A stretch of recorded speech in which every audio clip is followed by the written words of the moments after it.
So today we're going to be working on a figure drawing. We're going to begin with the overall shape of the figure. This is a female figure from behind. We're going to start with the spine and the head, and we're going to establish the upper body and the lower body, and then we'll begin working with highlights and shadows. You'll need your 2B pencil, a red conte, a white conte, and an eraser. So here we're establishing the overall proportions of the figure from waist up. So here we're working with the rib cage, just like we learned in volumes.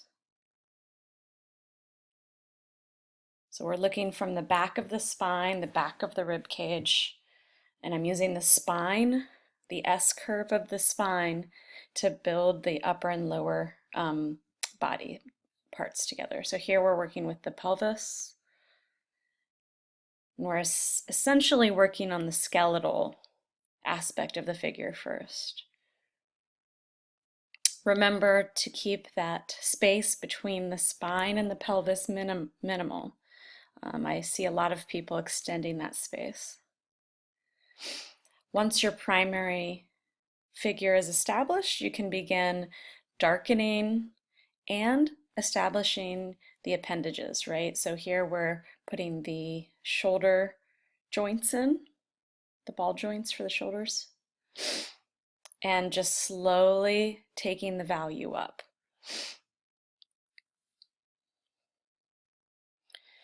Remember that the alignment of the spine goes all the way through the neck and through the middle of the head. So you can see that the center of the skull line actually aligns with the spine.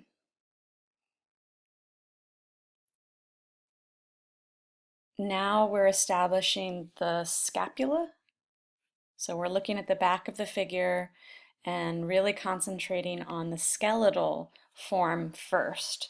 So if you have a picture of the back of a skeleton while we're working, it could really help you to see what we're doing. We're looking at those particular bones before we start doing mass. At this point in the drawing, I'm establishing sort of where the belly button is, which is aligning with the elbows. So I'm working on the left elbow that sits behind the torso. So there's the torso coming in front of that body part, that arm right there. And then we're starting to build the sort of the mass around the skeleton here. So we're moving outside of the skeleton, putting the muscle and the mass, so it's getting a little bit larger now.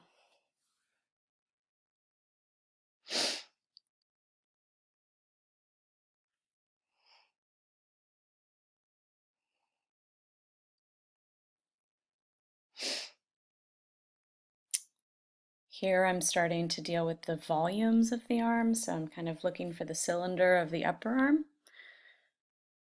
And I'm always emphasizing the breaks in these body parts. So I'm always going to show that break from the upper cylinder to the elbow joint, and then a break from the elbow joint to the lower arm.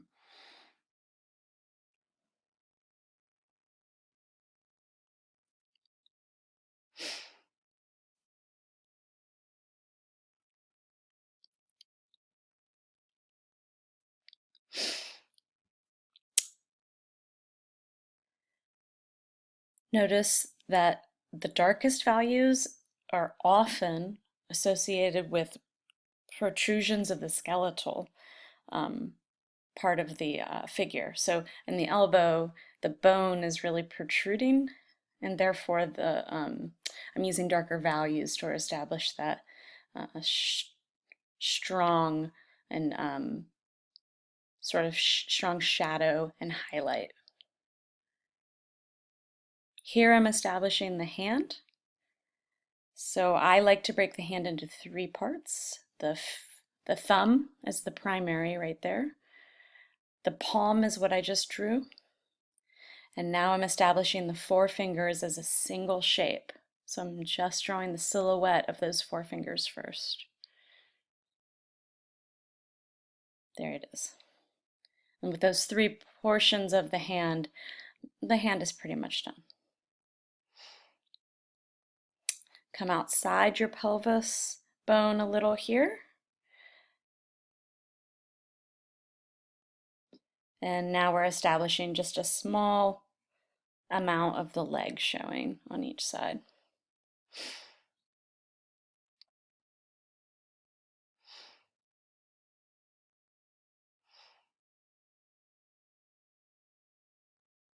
So there is the overall structure established. This is a good point to check your measurements against the video. So pause the video and see that your upper body and lower body are about equal in proportion, that the head is bending forward a little, and that you've got the legs just to the upper knee.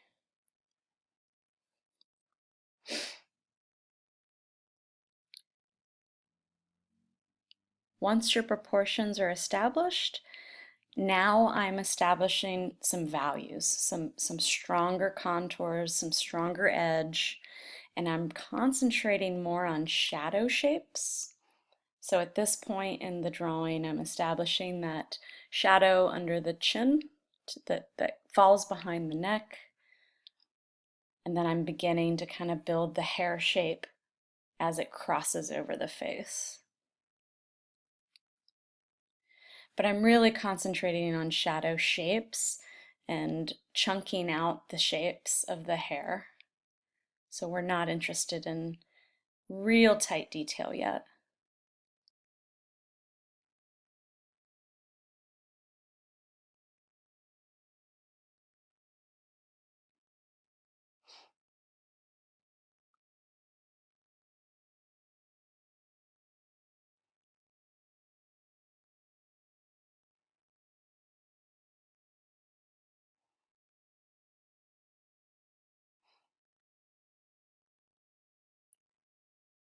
So here I'm trying to designate that small of the back. So that small teardrop-like shape that follows the S-curve of the spine is that flattened out area of the back where it meets the bottom.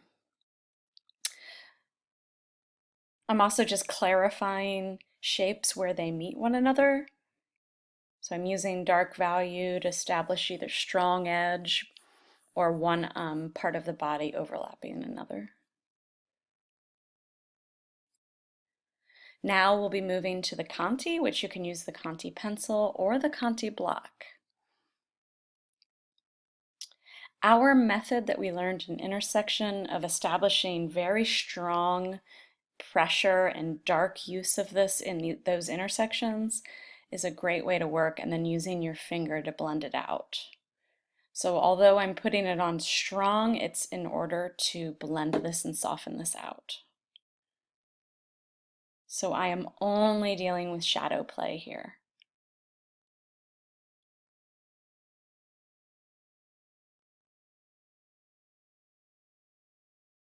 I will have a completed drawing for you to look at as well, and I'll post that to the assignment so that you can look at the original drawing while I'm drawing it.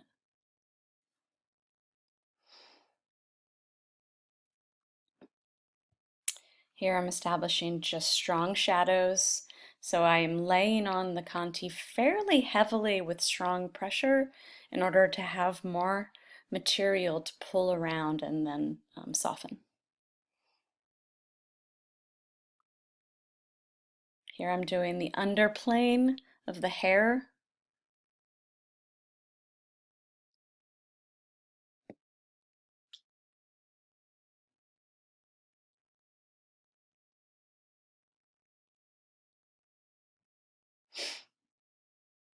And I'm always coming back to the spine.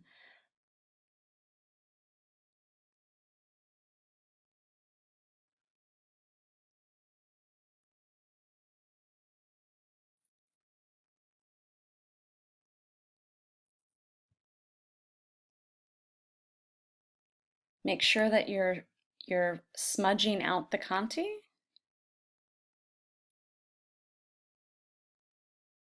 We want this layer to be a soft layer that we can build darker values on top of.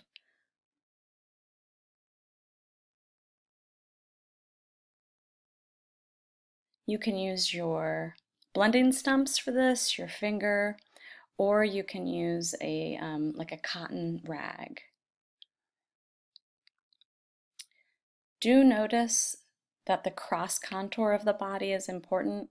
So I'm emphasizing the rib cage in this portion of the drawing, where I'm moving left to right in a volumetric manner to emphasize that rib cage shape.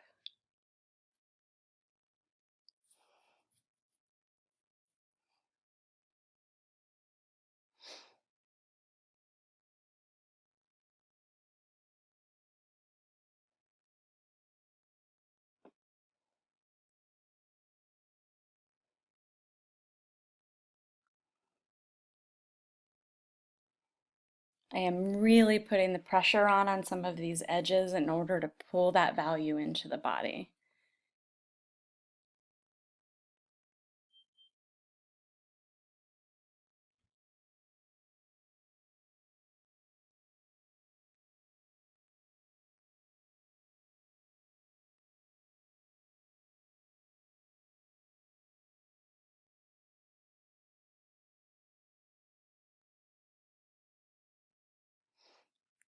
At this point, I'm really getting a soft value around the hand so that I can get harder, darker values on the arm and the hand that sits in front of the torso.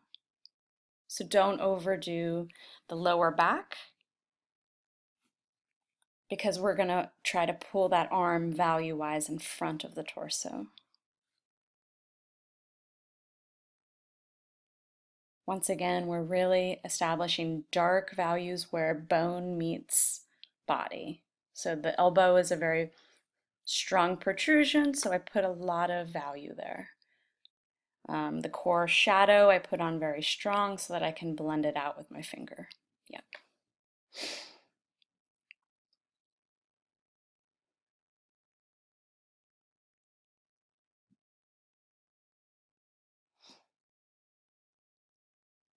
After you soften out some of the value, you might have to go back and reassess or reassert some of your darkest values so that some of that edge is brought back. Here I'm just slightly indicating the nose. I'm not going to overwork the face at all. I keep it very implied.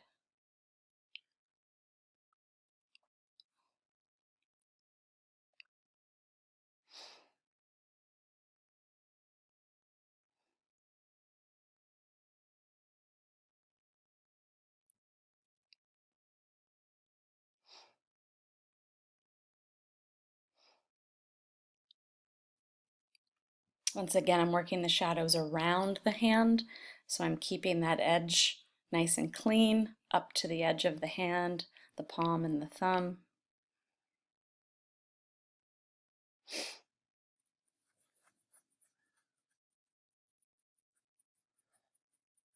Establishing the overall shadow shapes first as they rake across the body and emphasizing joints.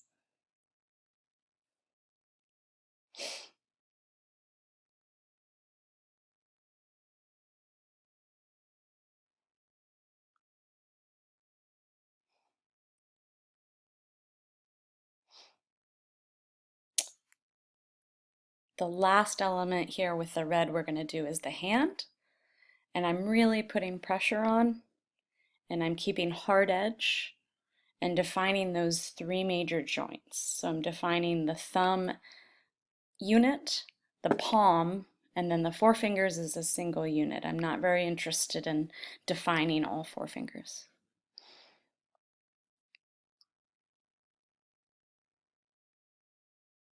At this point, we move to an eraser. I like to cut a chunk off my eraser so I have a nice sharp edge so that I can draw with the eraser and emphasize the shape of the figure.